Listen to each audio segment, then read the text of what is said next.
Hello there, Croeso and welcome. I'm Shadow Lemons and today I'm playing F1 Manager 2022, a sports manager simulation game that's available on the PC, Xbox and PlayStation. And I'm playing the PS5 version and I love these sort of games. I really do. Play them to death and I have for decades in all the grand strategy games, the manager simulation type games, city builders, you name it. I've dipped my toes into it. And but when it comes to motorsport games, the only real option has been Motorsport Manager on the PC.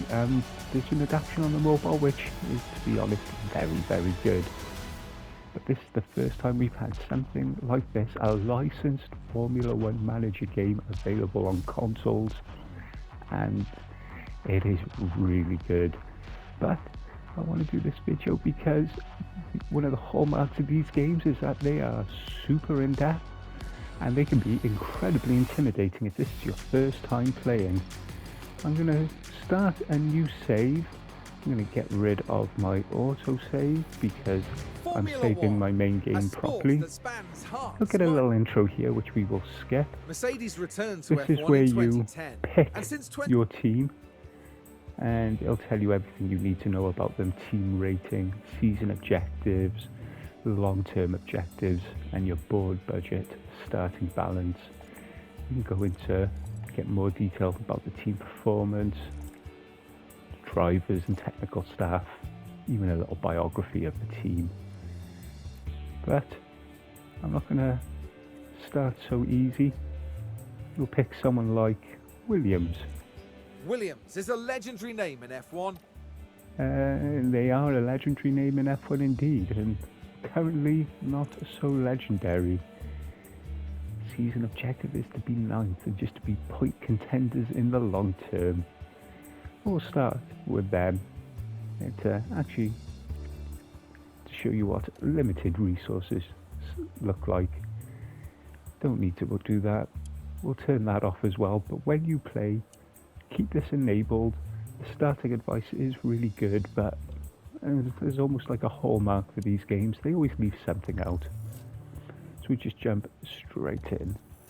So this is the first screen you're presented with, and you'll be given an introduction into everything that's available here. And I won't really go into those. I'm going to go into the things that they miss and they neglect to tell you. When you do first start, you will be given an intro to this home screen, and then they'll tell you to continue to the race weekend. But I strongly suggest going through all the menus and just looking at what you've got.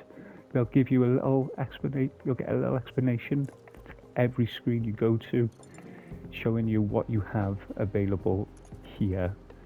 One of the more important places to go is going to be your cars, because you can start developing parts right away, but the game wants you to skip straight to the weekend, so give yourself a bit of a head start. You can also get some facilities upgraded. As you go through, they'll tell you the effect of the upgrade with the cost, even the monthly upkeep. Every facility has a condition, and you can refurbish it to get it back to max condition. Car development, staff facilities, stuff for increasing morale and experience gain, and even operation facilities to help you with sponsor events and keeping the board on your side. And then here's the other important screen, your finances. You look at the breakdown here. You're just really looking at that incoming, outgoing columns. As you can see, Williams operating on a very much a shoestring budget. You'll have sponsor objectives to do at every event. This is a good way to help you boost your money. You've also got a cost cap to keep within, but even with McLaren, where my main save is, I'm still keeping well within that. I suspect you're only likely to break the cost cap when you're with the big teams and you can develop lots of parts simultaneously as well as doing research and stuff like that. And that's the other thing I want to explain while I'm here. The car parts development. As you can see, research is grayed out. Until next season's regulations are confirmed, you can't start researching next year's car. But when it does become available, I suggest you start doing it if you can do multiple projects at once. And we'll just, as you can see here on the right, you'll see the car performance for the part I'm looking at. If I press R3, I can see how that part ranks with the rest of the grid and where my car is weakest. And pretty much all around, so any sort of upgrade in this point would be useful. But it is worth noting that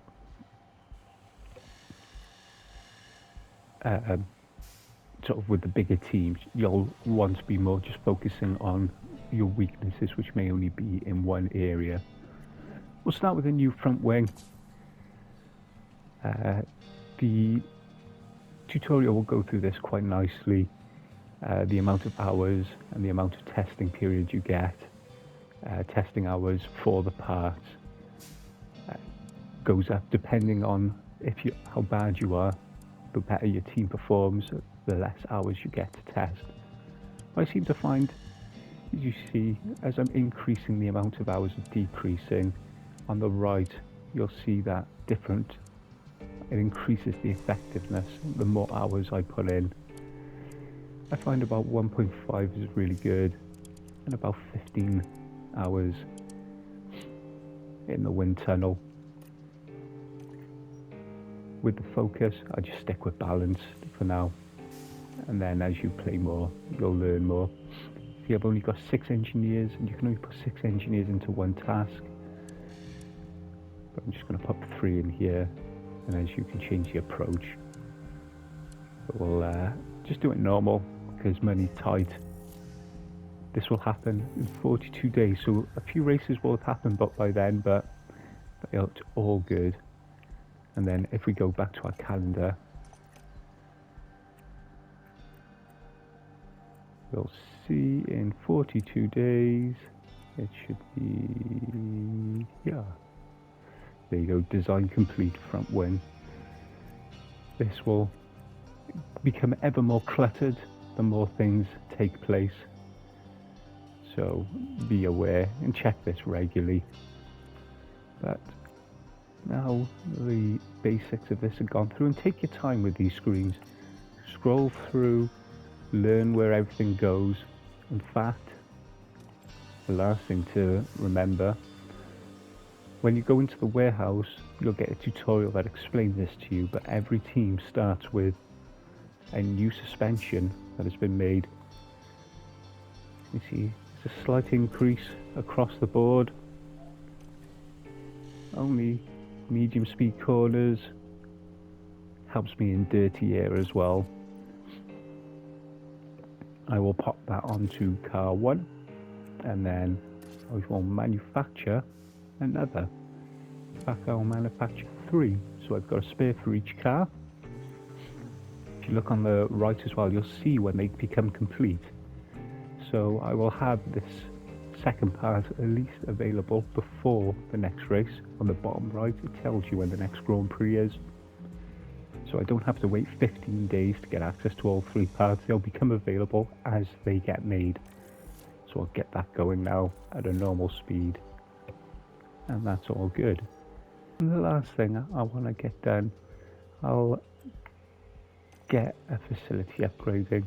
We'll go for the design center. Right now I can have 2 projects going on with 6 engineers. The upgrades will give me 10 engineers to work with, but you'll see the monthly upkeep goes up, but it is well worth the cost. I like with McLaren, with my main save, I can do 3 projects, but I've got 10 engineers. I do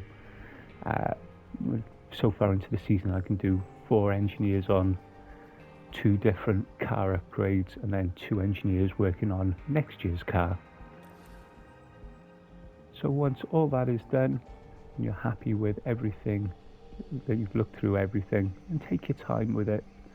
I said these games are overwhelming, and even I find these games overwhelming the first time I go into them. I enjoy overcoming that and then getting into the meat of the game. Press R2, it'll skip you through to the race weekend, but it'll stop anytime you got an email or anything that needs attention. I'm going to jump now onto my McLaren save so I can go through the race weekend, because when you first go on, it'll ask you to skip practice, which is worth doing, but I'll show you what happens during practice, even though I simulate most of it. So we'll just jump into that now. So here we are, FP1 for the Hungarian Grand Prix. I'm here with McLaren, as I'm trying to take them back to their glory days. Currently in an intense fight for fourth in the Constructors' title between myself, Alpine, AlphaTauri and Alfa Romeo. You can put a reserve driver in FP1, only for FP1, and they'll gain some experience which you can use to help develop them as a driver. I really love Danny Ricciardo, and what's happening in real life, I'm not too happy about how that's all playing out. It could be done with a bit more tact and respect. However, this is a computer game and I'm an absolute savage. Youth and growth potential are the names of the game. So when we're going into FP1, you can set which compound you're going to use, and it's good to do all this setup, even if you're going to simulate each session, because these effects take hold. We're just going to just play with this is one of the places we can get really overwhelmed if you're not too experienced with the game. Unfortunately, or fortunately, if you've played Motorsport Manager on the PC, a lot of this is going to seem very, very familiar to you, and with good reason. It's a really good system, a great way of doing it. So you set the car up. You want to those blue bars there indicate the optimal range, and the more runs you do, the narrower those bars get, and you'll see between FP1 and FP2, FP3, and I'll simulate the second two sessions. I really just do this just so I can get a good head start on the car setup, and so I can practice some other things in the track myself. So we will jump in and get straight into FP1. Radio check. Copy, radio check.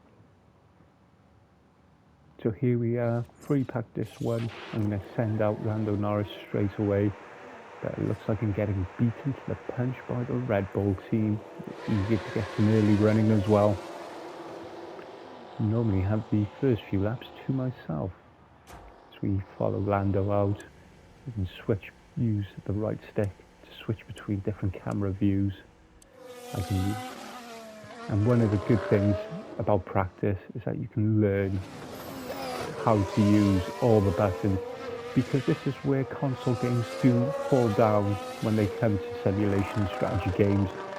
It is so much easier to play these games with a mouse and keyboard. Not even a keyboard, just the mouse.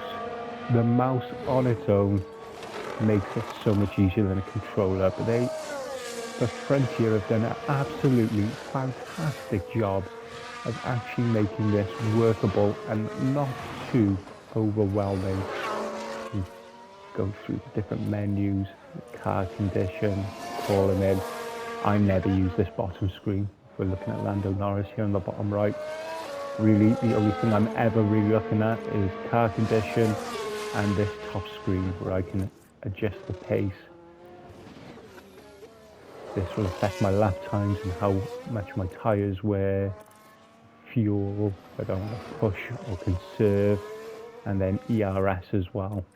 And this is where practice is useful, because you'll have to manage the ERS yourself, but I only advise doing it on occasions. You do not want to be micromanaging that for the whole race, because your race will take forever. So we're going to go back into the big view here. We're going to speed up time. See, even at ×4, it's still easy to keep track of everything. When everything's ×16 and you're just letting that time fly by, it's very handy during long Someone stints, spun out. but it makes it very tricky to micromanage those for quick reactions. So when something happens on track, when the weather changes, it can be very easy when you're in ×16 to miss the opportune moment to act to get the best benefit. So get used to switching the times, going from 16 to 1, slowing it down, pausing it. So you want to get used to pausing it, and then you can make changes to your driver setup on the fly, maybe calling into the pits to react quickly to a virtual safety car or a safety car. We're going to give you a little explanation of the DRS. So we'll slow it down to get it up to ×8, and we'll look at Lando Norris here. He's coming around the top of the track. I'm going to set it to deploy, and once you put it into deploy mode, this is the quickest way around the lap, but you'll get about 2 laps worth of deploy because you're using more energy than you're recharging. And as you can see, I'm about to end now. As you can hear my dog in the background causing plenty of noise, and look, we've drained our battery. So you switch it to harvest so you can recover energy, and in about 2 laps you'll have full ERS again. You can just put that in neutral mode and you'll be using it and regaining it at the same time. But in a race, We've just had a that car run isn't wide. quite what you need. It can bring you into DRS range, and the DRS train in a race is so real and so dangerous. If you get caught in it, it can ruin your day, which is a quite accurate reflection of how current F1 can be at times. So what I like to do, and this is one of the things I like to use practice for, is that I'll look at where I'm going around the track, and I will see where I'm recovering ERS, and then I know that in the race it's only those corners that I need to set harvest mode on, and then I can switch back to neutral. So in the race I'll put on harvest, let myself get back to full energy, let myself gain as much energy as I can on those critical corners, and then put it back into neutral so I'm not a sitting duck for the rest of the race. But we've done our run. We'll go into reconfiguration and you can get some feedback on how the car is feeling. So I've got the oversteer great, but everything else is pretty bad. I think I'm going to need a less straight line speed, so I'll put more wing on. Front wing is probably close to where you want it to be.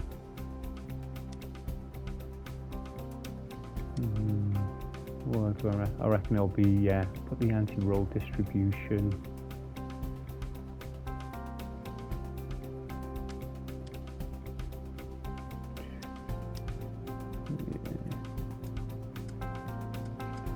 So it's, where it says bad, it means I want to get a pretty big gap, if I can, between what I've done.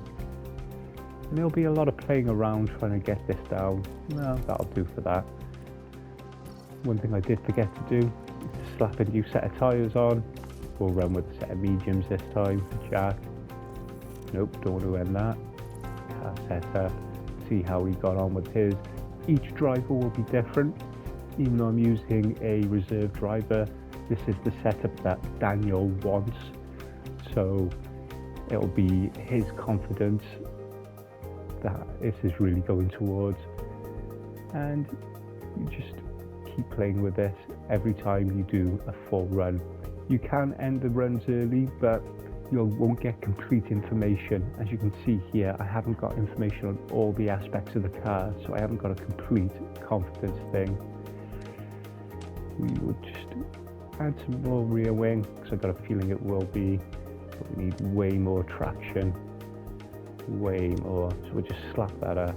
We'll leave everything else because I'm okay with that. Terminal car part problems. That's probably gearbox, yeah. So in practice sessions, I run my old equipment to save their use through the seasons, much like in real F1. If you use too many gearbox parts, too many engine parts, or anything like that, you will incur penalties. So I use old parts as I get further into the season to try and save life, but remember to change them back before the race, before thermal conditions in qualifying take effect, because you can be in a world of trouble, as I have done. Apologise. So I'm just going to let it run now in time 16, let the whole session run through, probably do another run with Lando, and then we'll see what you get for FP2 and FP3. So FP1 has been completed, and now we're on our way to FP2. And you can see the setup confidence here then from our FP1 testing. This says untested on Danny Ricciardo because I made changes but didn't get to do a second run because I was replacing various car parts that are on Danny's car. As you can see, I'm still using damaged parts, but I will switch them over for qualifying. So you can see with Lando here, those blue bars that I mentioned earlier, I keep getting smaller. The more runs you do, the more you can refine it. So I think I'm going to need a little less rear wing, and we'll go a little more front wing, and I won't make any other changes. I'll see what happens when I've finished simulating practice. So you can see I only used one set of tyres for Lando, and yet it set a brand new fresh set of softs when it could have sent a set of intermediates or something like that, but it is what it is. So we're going to simulate this session, and this will all be over very quickly, and see the results here. You can see that Max, Valtteri and Pierre Gasly are all going to have some engine grid penalties, so that could help me out in the race, especially for Valtteri and Pierre. And we can see their setup confidence after that session and the performance bonuses they've gained We'll be kicking as off well. today with the final practice. So we're moving on now to the Saturday. So it's FP3 and qualifying is the name of the game. We're going to use, we'll put a set of hards on for both of them. Let's see. Oh my god, that's pretty well. Got optimal. So it's just little tweaks here that I need to do wrong. Traction's great.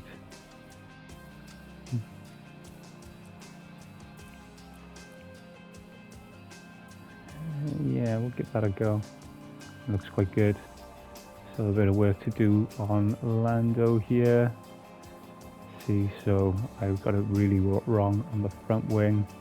I'll go with more. Quite a bit more actually. But we've got one optimal setting on the traction, so we'll try and pull that back in.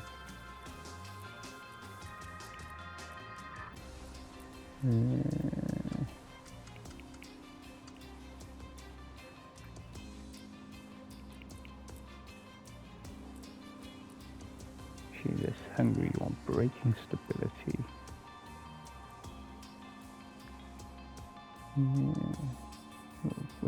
cornering a bit better, but we'll leave that. And we'll simulate this session as well. And this is how I normally play. Go through a weekend. You can manage each session yourself and you'll get bigger bonuses. So while you can see the setup confidence has increased based on my changes, but the team won't make any changes for following runs. But the following runs will give you more knowledge. So those blue bars, you'll have better understanding of where you want how you want the car set up. And now we're going to go into qualifying, and the tutorial will explain qualifying quite nicely. The only real reason to manage it yourself, I find, is to manage how you're getting out into traffic, how the AI performs, and how you deal with slower cars in certain situations is iffy, to say the best. And hopefully I don't come across it in the race and I can just explain it to you in the race. But I'm going to go do qualifying now, and we'll jump back once it's time to do the race. And now we move on to Sunday, race day, the important day. I have qualified quite well, 7th for Lando, 10th for Daniel. That's also due to some grid penalties as well for other cars. This is where you can set your strategy for the race. I'm thinking it's probably one stop's the best. Daniel's starting pretty far back. There we go. I don't normally put both drivers onto the same strategy, but as you click through the different ones that are available to you, you can see the tyre wear life at the top, and that bottom line that you really don't want the tyre life to go below is the 30% tyre life marker.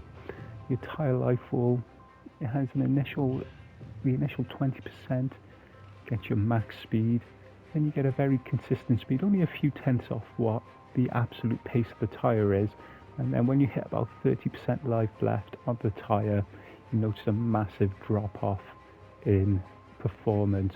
So this shows you how you're setting up for the race. I do like this medium hard rather than a 3-stopper. So we're both in the top 10. I'm going to stick with what is safe. Do the same for Lando. You can see, if you press R2, you can see how the weather is due to perform throughout the race. It's going to be a dry race, so I don't need to worry about adjusting for any potential rain, but this is the screen where you'll find out how that's going to happen. So we're both starting on the mediums. During the race, you can change the pace, fuel usage and ERS strategy, but I like to just set these so you can start the race in a really aggressive manner. I'm going to turn ERS off deploy probably before the end of the first lap, and might keep the pace up for a bit longer, probably fuel usage, but we'll see how it goes. It's usually just to try and get ahead of the main pack, stop yourself getting bogged down. So let's jump into the race. To shine, we shall skip to and the here start. we go with the Hungarian Grand Prix. 5 lights on. It's lights out, and away we go. Let's switch to Lando, see how he's doing.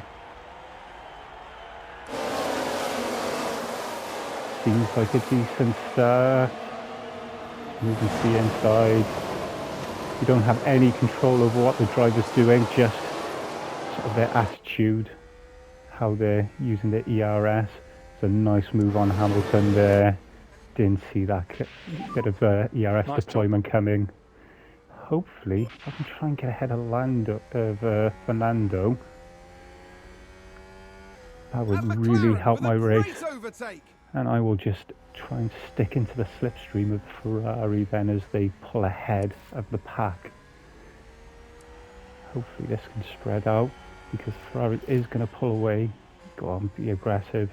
You do have this weird problem where if you get pinched on a corner, sometimes you will just back off for no reason and lose an absolute ton of time. It is horrible. Fernando is still, he just doesn't give nice up. job. And there we go. I've now got ahead of him. I'm going to leave this and deploy for a little bit. McLaren But I gain a think I'm position. going to turn this off very soon because I don't want to have to be harvesting for too long. We'll use it as we come onto the straight here and goes to neutral now. I won't start harvesting straight away. I'm going to leave that. We'll switch to Danny and see how he's doing. He's getting himself bogged down behind Guan Yu Zhou, but still in the top 10. Put you back to neutral as well. And let the field spread happen. Still going to keep him racing in aggressive mode, and I'm still going to keep, for the first few laps, I'll keep this in a normal pace. But you can increase it to at least ×2 and still be seeing how you're doing as a driver. As you can see, I pulled away nicely, got that 1 second gap over Fernando. Hopefully I can keep racing like this until we get to DRS, Sounds like someone's locked up. and I can use Carlos Sainz to just pull me away. I've got no real hope of overtaking those Ferraris or being in a race with. DRS is enabled. Here we go. So I won't get it on the initial run, but I will a bit later in the lap, and that is all I need. That'll keep me out of reach of Fernando, stop me dropping back in, because once you get into DRS range, it's really difficult to break it without having to use your ERS, your energy, or to use up your tyres more than you want to.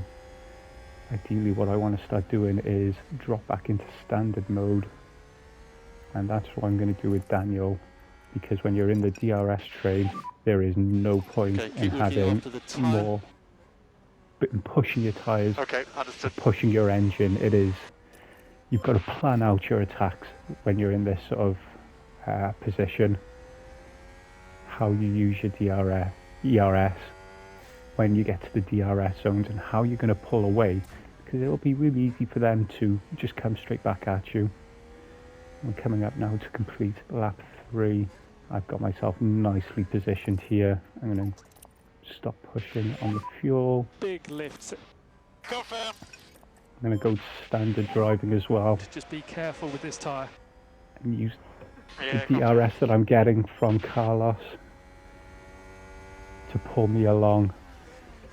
They have George Russell there, who's had an excellent start, got himself ahead of Ferraris, but they will make short work of him. I should be able to just keep up with him during the race. He's using soft tyres as well, so he will actually be pitting before me. Now this is a problem. You can see just behind Lando here, Lewis Hamilton has got ahead of Fernando Alonso, much easier than he did in real life in Hungary, especially last year.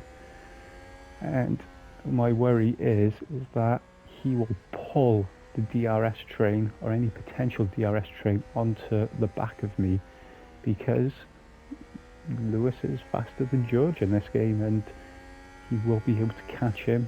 George is the one holding everyone up. As you can see, without the aggressive driving, without the high engine mode, I'm falling back from the Ferrari here. But as long as I don't lose a second in a lap, I'm going to be okay. And thankfully Lewis has pulled out a second on Fernando before we get into the DRS zone, so he's not going to pull him along, but I've stayed within a second. I'm going to catch up nicely now as everyone bunches up again. If I have to, I'll use some ERS, not DRS, to catch myself back up, but as you can see, I'm now nicely back into the gearbox of this train of George Russell and Carlos Sainz, and I think we're going to speed things up a bit. As you can see, Daniel's pretty much just stuck in the train. It's very difficult to do anything here. Looks like Lewis is falling back from this pace, but the others managed to keep him within reach. So I'm going to leave Daniel here. And I'm going to speed up time a bit. Whenever you go above ×2, you're going to go into the big view. There's no way around that. You can't get ×4, ×8 or ×16 when you're actually in the normal camera view. If you want to go back then, you've got to switch to ×1 or ×2. Carlos Sainz has made short work of George Russell. I have now got him in my sights. Hopefully these two can keep doing that, passing and repassing each other, dragging me along with them. My McLaren does not have the ultimate pace on its own to keep up with these two cars, but the power of the DRS in this game means I can use that to pull away from the cars behind me, and more importantly, the AlphaTauri, the Alpines and the Alfa Romeos that are there. I want to get more points from them. A double points finish for me would be absolutely fantastic in my battle with them. So we're going to speed this up and we're going to get to the pit window and I'll explain more about what's going on there. So as we begin lap 16 of this race, and things are pretty much unfolding quite nicely. There's been a crash for Perez, spin out for Zhou, and some nice overtaking from Danny Rick to get myself up to 8th place with him, although he's got Max right behind him, and it looks like Bottas has just retaken 7th, but we're probably going to be in a little DRS fight, although Max will eventually make short work of us. He's probably pushing quite hard. You can see there, he had to back off there. Didn't need to. It's just the way the AI works. But he'll pull me through quite nicely now. And he's going to catch up to Bottas. Red Bull gained a place. I'm going to stick in his tail there as he catches up. But he's giving us a nice little gap behind us. You just look here at the tyres strategy. You can see this, the yellow bar, that's the expected tyre life of my mediums, and the white bar is the pace I'm currently on. So if I go more aggressive, I can maybe go through my tyres, but right now I'm just going to be trying to save it a bit. Back, I'm going to start attacking, try and push to catch myself up to Bottas. It looks like that the Russell and Leclerc have pitted. Very interesting. So we shall so I'm now up to 2nd with Lando. I'm only one stopping. I don't want to do anything too aggressive with the tyres. Tyre life is pretty good in this game. Maybe something that will be patched a bit later. You can push quite hard. As I said, you can see I've got a 5-second gap to Lewis Hamilton. Just using Carlos Sainz here to pull me along at a much greater pace than my McLaren can manage. Looks like Danny's got himself in a bit of no man's land. So we'll just ease off. Actually keep him aggressive, keep him pushing at a nice pace with some clean air. Yellow flag sector 1, but that's cleared up quite nicely. Oh, big lock up there. So we're just going to increase the speed now. I'm going to keep an eye on the gaps, on the intervals, but the game will slow itself down to tell me if it's my time to get to my pit window. I actually took the lead briefly there for a second. You can see on my tyres there, and show when I'm getting to the pit window, and I'm probably going to extend with both of these drivers, I think. Oh, look, Lando's fallen now back out of DRS range, and he's going to be in real trouble.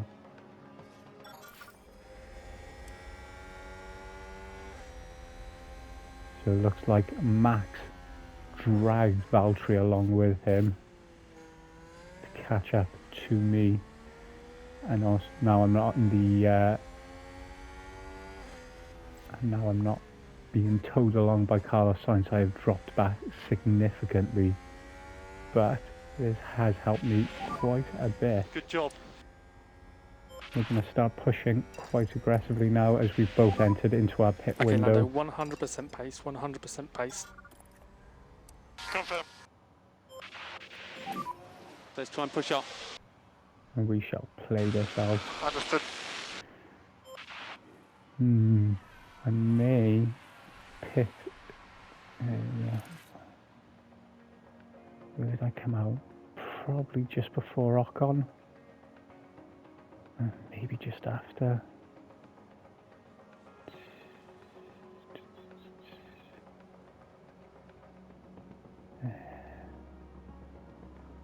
Tough. Russell is 11th. Alfa Romeo Yeah. just moved up a place. That's not surprising. That Alfa Romeo in Bottas's hands is vast.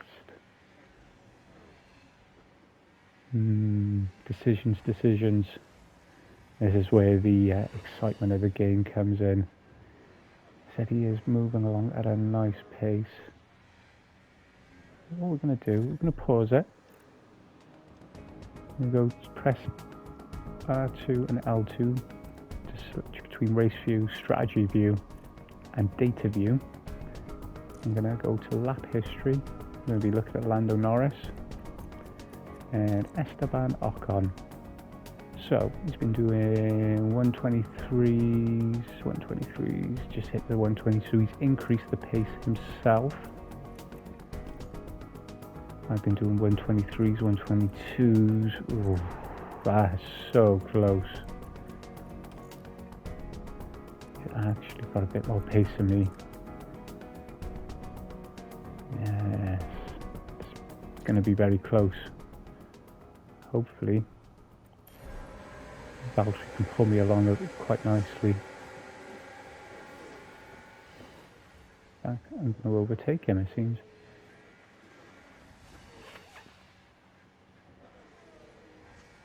Yeah, Russell has And cleared McLaren with a Ocon great quite nicely. overtake.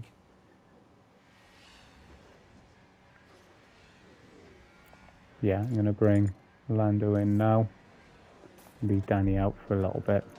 So we go to the pit window, select the tyres we want, press square to confirm that we'll be pitting this lap. If you make that decision too close to the pit entry, you won't have enough time for the team to react and for you to come in. So we pull along here into the pit lane.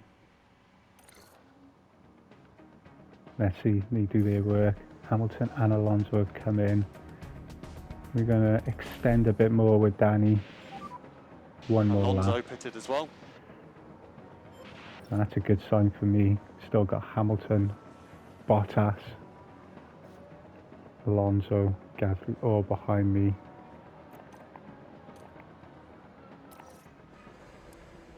And I'm ahead of Esteban Ocon. We're going to put it into deploy mode. He's going to get DRS, but there's nothing I can do about that. Don't let him overtake you. Don't let him overtake you. Come on, Lando. What are you doing? There you go. Hold the inside. Ah, you see. And there it is. Bit I of an update mentioned for you. We're this. currently in P8. So he Alpine could have kept just going. advanced. There was no reason for for Lando to slow down there, but it's a little glitch in the AI, and that's cost me. It's a chance to get ahead of a very slow Esteban Ocon on old worn mediums. I'm going to go back into neutral.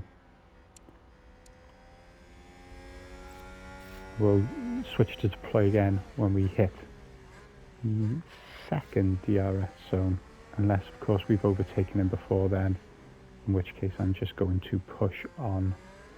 Danny has done his extending, so we'll just switch to him. He can come in this lap. That will be a pit stop. That's Max in front of him, giving him DRS up quite nicely. That's just what I wanted. Deploy, and we'll use it for this.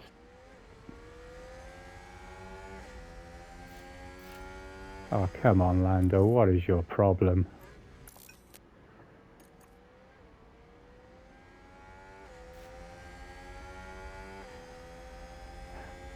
Yeah, it's just... Sometimes they just don't push the way you expect them to.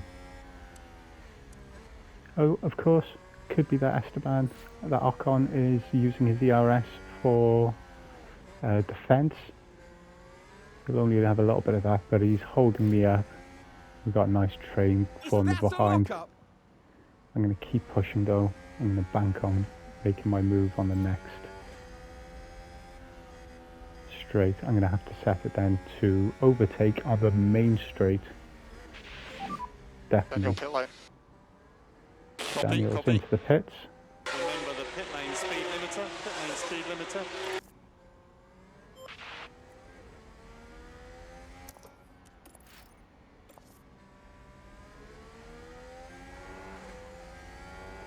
Make the move now.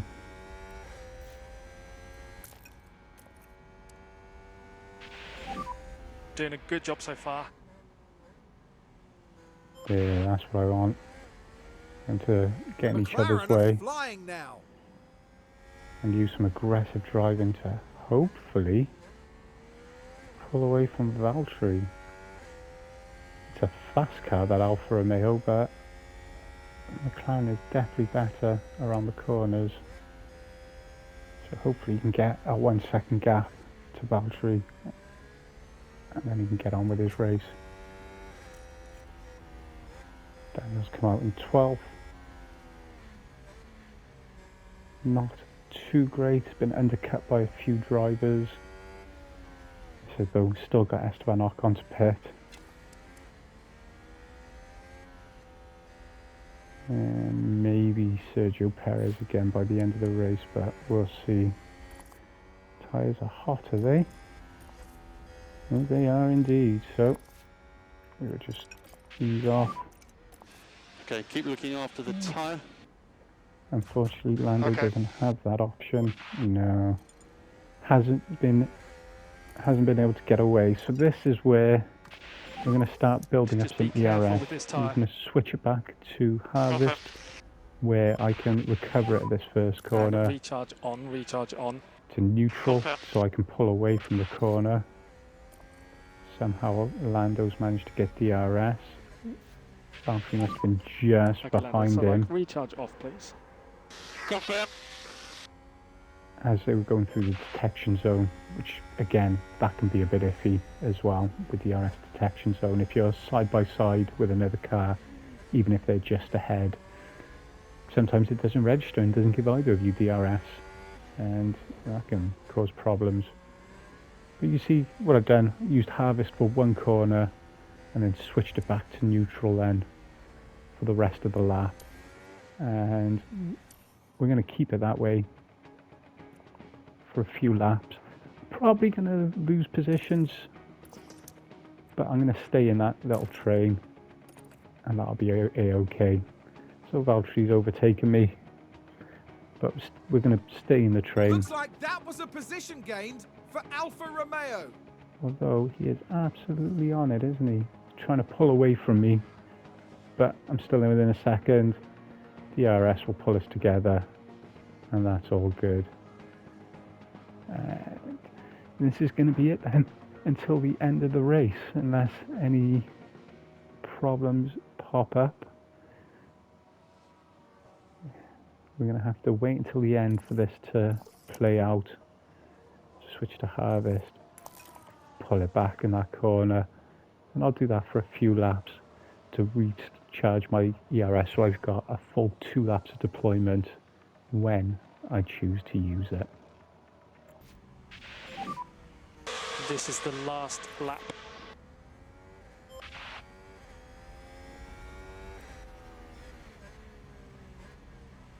So we're here on the last lap. And it's not been going all that well. I've now been caught by Russell and Gasly into the last lap. The tyres are almost gone. We'll attack for the last bit. We'll see if I can get it going to the line using the overtake. Max really Verstappen use it. over the finish line and today's winner. A nice Max win for Max for 30 seconds, starting outside the top 10. Sounds familiar. So coming to the end now. Going to the last few corners. See if I can get Gasly, Bottas. No hope. But if I can beat this AlphaTauri, that would be great. Just set the overtake. Hopefully use it all. If you need But I think the line's going to come up too soon. Yeah, confirm. Yeah. Okay, let me There raise is the checkered flag, P9. so we are boxes So back. there you go. That is the Good job. Excellent basics job, of the mate. game. Well done. Hopefully coupled with the in-game hints, this should provide you with a pretty good understanding of how this game plays and the things you want to look to do. I have been playing this for so long already, and I will continue to do so. I'm thinking of even doing a series as I try and take Williams back to the top, but I still have a bit more to learn about this game. So, it's a point finish at least, And that's good enough. although from Lando Norris good this enough work weekend. for Lando. We'll take that. So I just want to say diolch and thank you for watching.